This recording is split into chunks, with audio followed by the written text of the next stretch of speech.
I think the perfect word is that he was removed from the loss. I think that I remember when his father passed away, he asked that he wanted to leave the house for a minute to just get him, get his thoughts together, and he did. And when he came back, he was, it's almost, I wouldn't say a robot or a computer, but it was like he was very logical about it. In fact, when his father died, I remember when we were in the limo coming from the uh, graveyard, and he said, "So are we going to still be able to stay in our house?" And so for him, it wasn't about the companionship of his father. He didn't ask about any of that, but he wanted to know logically, would we still be able to live where we were living at the time?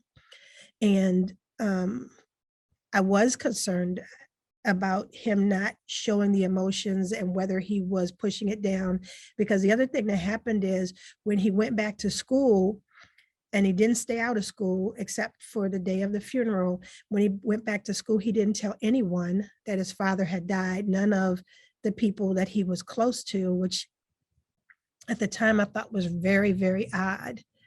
But I believe he compartmentalized it, and he just kept going.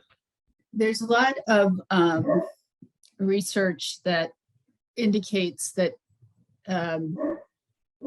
African American kids are not diagnosed with autism when they should be diagnosed with autism.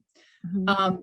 Do you think that was the case with Trey, with Ralph? I do. I think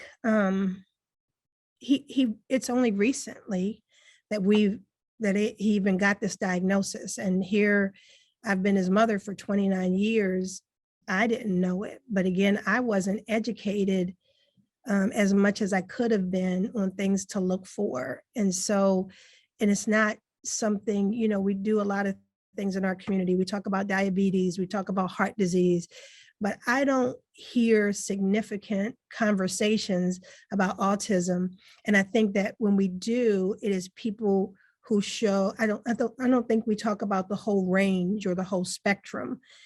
We just talk about one part of that range. And now him having told me this, that makes me realize that we've got to have this conversation more frequently, because I didn't know, he didn't know. How could I have better supported him over his lifetime had I known that?